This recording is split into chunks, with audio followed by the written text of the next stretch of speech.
Doctor Babasaheb आंबेडकरांचा, वंचित बहुजन आघाडीचा। आंबेडकर तू मागे पडो। जय जय जय जय जय भीम, जय जय जय जय जय भीम। समतेचे विचार रुजवणाऱ्या सर्व महामानवांना त्रिवार अभिवादन करतो। मंचावरती उपस्थित सर्व मान्यवर, तसेच इथे उपस्थित माझ्या माता भगिनी, वडीलधारी मंडळी, या चळवळीतले साथीदार आणि तसेच भारताचे संविधान मानणारे या देशातल्या प्रत्येक नागरिकाला माझा जय जिजाऊ, जय शिवराय, जय ज्योती, जय क्रांती, जय लहूजी, जय मल्हार, अस्सलाम वालेकुम आणि जय भीम।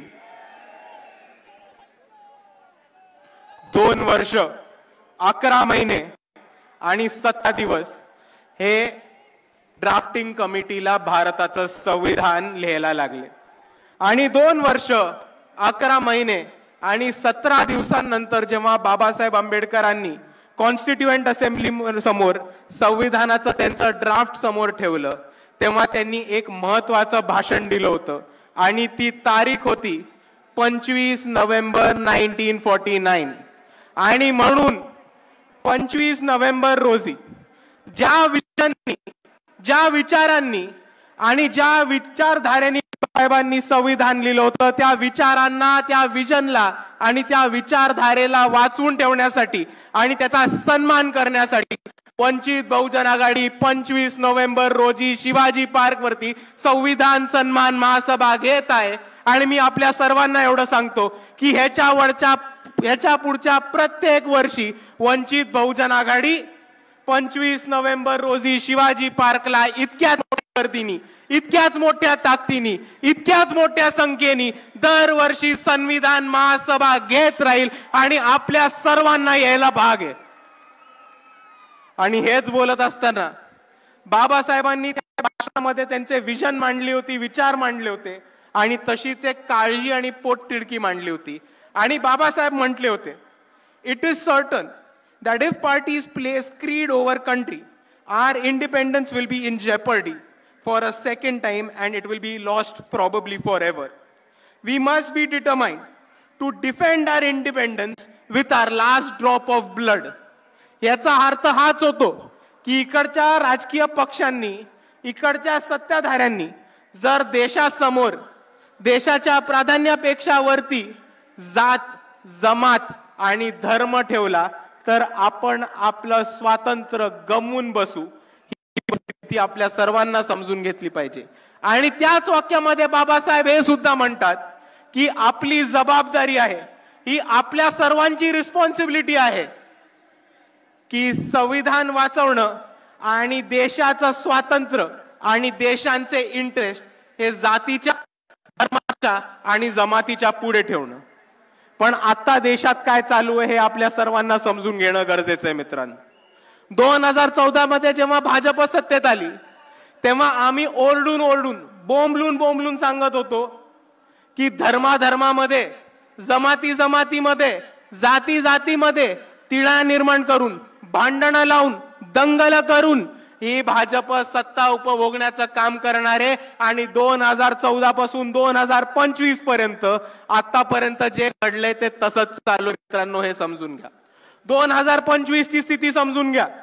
2025 मध्ये Maratha versus OBC, Banjara versus आदिवासी, धनगर वर्सेस आदिवासी, मातंग वर्सेस बौद्ध, असं समाजामध्ये दंगली पेटवण्याचं काम, भांडणं पेटवण्याचं काम हे भाजपने आता सुरू केलेलं आहे। हे आपल्या सर्वांना समजून घेणं गरजेचं आहे। दुसऱ्या बाजूला परवाचीच घटना बघा, अरुणाचल प्रदेशची एक महिला होती, 18 तास तिला चायनामध्ये शांघाय एअरपोर्ट वरती चायनाच्या अथॉरिटीजनी, चायनाच्या सरकारनी तिला दाबून ठेवलं होतं। का? कारण ती अरुणाचल प्रदेशची होती आणि भारताचा पासपोर्ट वापरत होती आणि चायनाने म्हटलं की आम्ही अरुणाचल प्रदेशला भारताचा भाग नाही मानत आणि अरुणाचल प्रदेशच्या लोकांना भारताचा पासपोर्ट दिलेला चायनाला चालत नाही। ही वस्तुस्थिती समजून घ्या। 1 महिन्यापूर्वी भारताचे माजी सरन्यायाधीश भूषण गवई यांचे पुतळे जाळण्यात आले आणि यांच्या पुतळ्यांना चपला मारण्यात आल्या।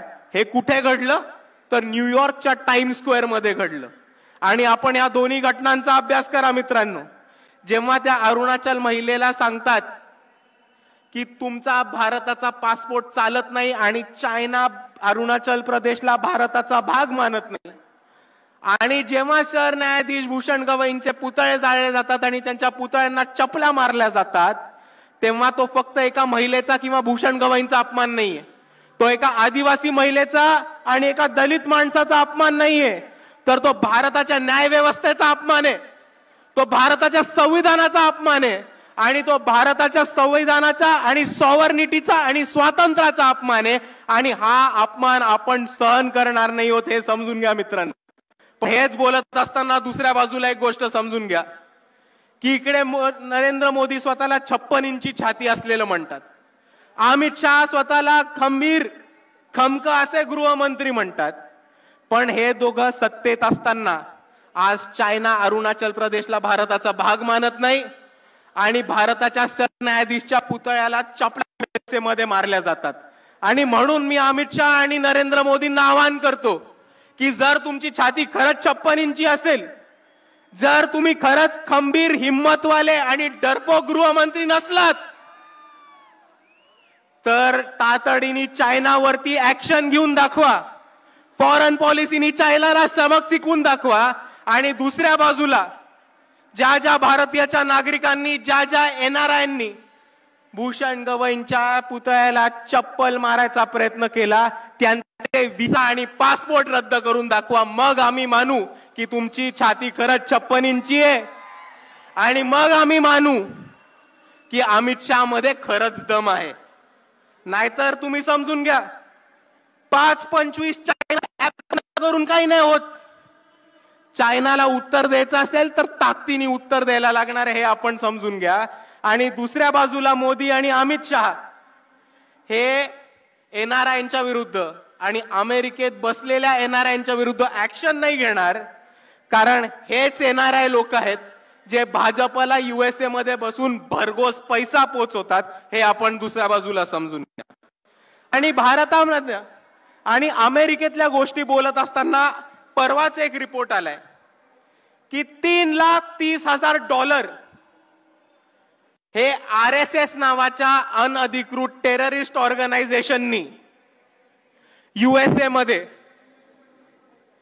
स्क्वायर पॅटसन बॉक्स नावाच्या एका कंपनीला दिले होते लॉबिंगसाठी आणि युएसए मधली निर्णय प्रक्रिया बदलण्यासाठी।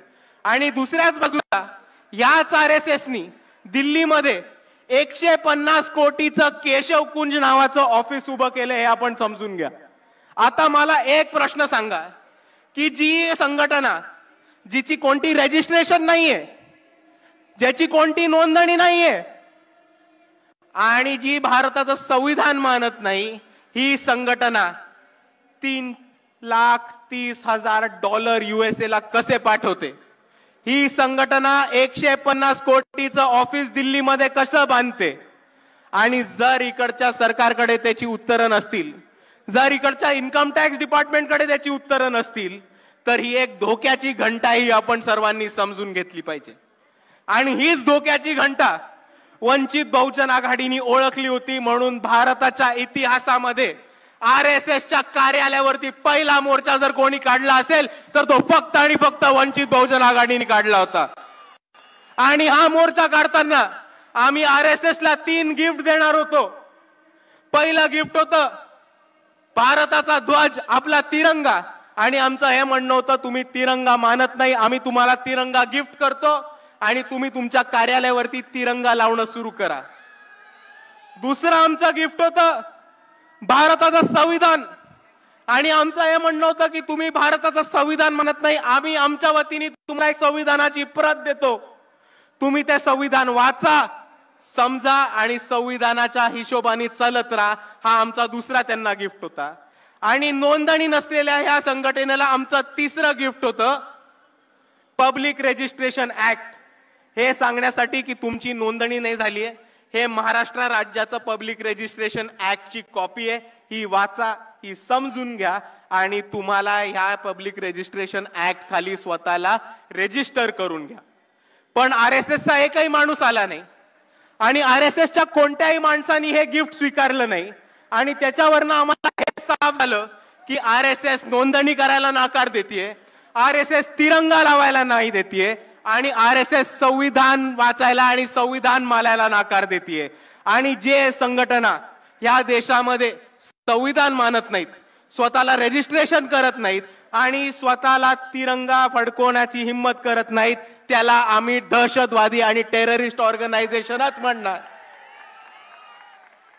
आणि आपला जो मोर्चा झाला होता, आपल्या मोर्चा धास्ती आरएसएसनी घेतलीये, आपल्या मोर्चाची धास्ती बरोबर आरएसएसनी घेतलीये.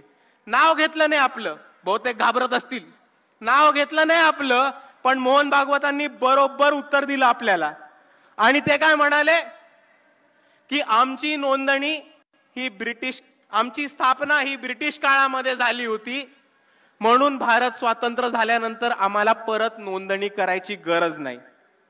आणि जर मोहन भागवतांना असं वाटत असेल तर त्यांना मला एकच गोष्ट सांगायची आहे की जर तुमची स्थापना ब्रिटिशांच्या काळी झाली होती आणि भारत स्वतंत्र देश झाल्यानंतर संविधान लागू झाल्यानंतर तुम्हाला स्वतःची नोंदणी करायची नव्हती, तर मग या देशात थांबलात कशाला? ब्रिटिशांबरोबरच निघून जायचं होतं ना.